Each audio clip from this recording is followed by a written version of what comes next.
Back to our channel Telugu trade market అంటారు. ఈరోజు ఈ వీడియోలో అయితే central mind planning and design institute limited సంబంధించిన ఐపీఓ గురించి అయితే ఈ వీడియోలో అయితే డిస్కస్ అయితే చేద్దామండి. సో ఈ కంపెనీ వచ్చేసి మనకి 1974లో అయితే స్థాపించడం అయితే జరిగింది. దీని యొక్క మార్కెట్ క్యాప్ వచ్చేసి మనకి 12,280 కోట్లు అయితే ఉంది. సో ఇది వచ్చేసి కోల్ ఇండియా లిమిటెడ్ చెందిన సబ్సిడరీ కంపెనీ అండి. సో మీరు వినే ఉంటారు కోల్ ఇండియా లిమిటెడ్.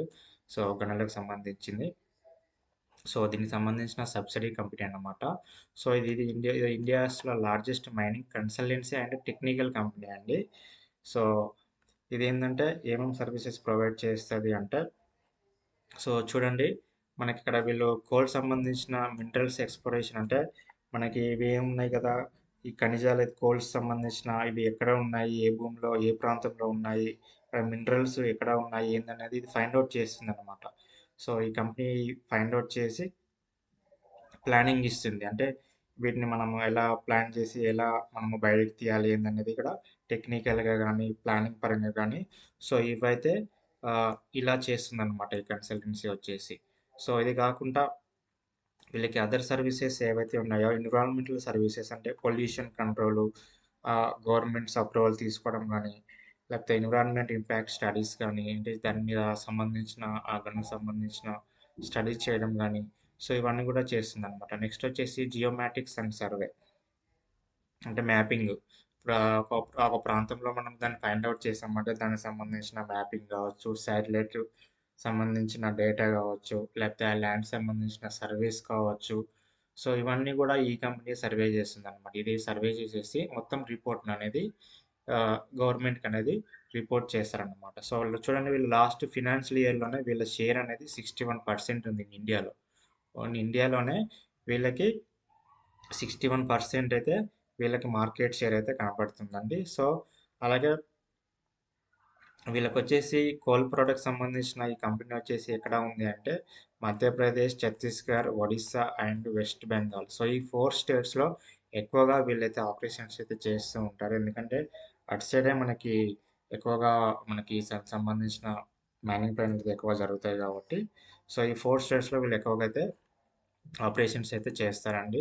సో దీనికి సంబంధించిన ఐపీఓ వచ్చి మనకు మార్చి 20న మనకైతే ఓపెన్ అవుతుంది. మార్చి 24న మనకైతే క్లోజ్ అవుతుందండి. సో మినిమమ్ ఇన్వెస్ట్మెంట్ వచ్చేసి రూ. 13,040. ఒక లాట్ మనం అప్లై చేస్తే మనకి 80 షేర్స్ వస్తాయండి.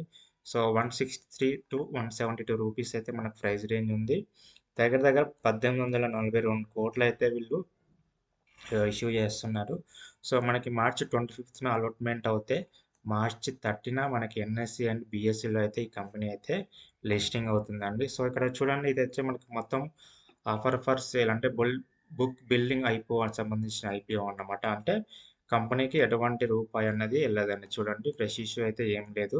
సో కంపెనీకి అమౌంట్ ఏం వెళ్ళదు. కంపెనీ నుంచి కూడా మనకి ఏం షేర్స్ అనేది రావన్నమాట.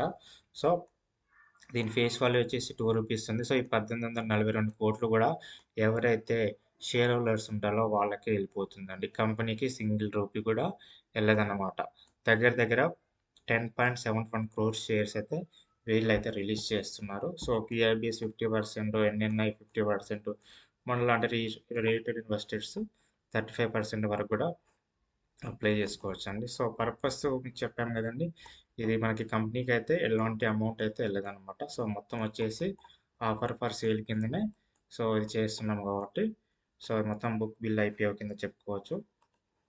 సో చూడండి ఫినాన్షియల్ సంబంధించి చూసినట్లయితే 23లో 1900 కోట్లు చూపించారు. 24లో 2171 కోట్లు, మళ్ళీ 25లో 2680 కోట్లు అయితే చూపించడం. వీళ్ళకి ఎవ్రీ ఇయర్ అయితే ఇన్కమ్ అయితే పెరుగుతూనే ఉందండి.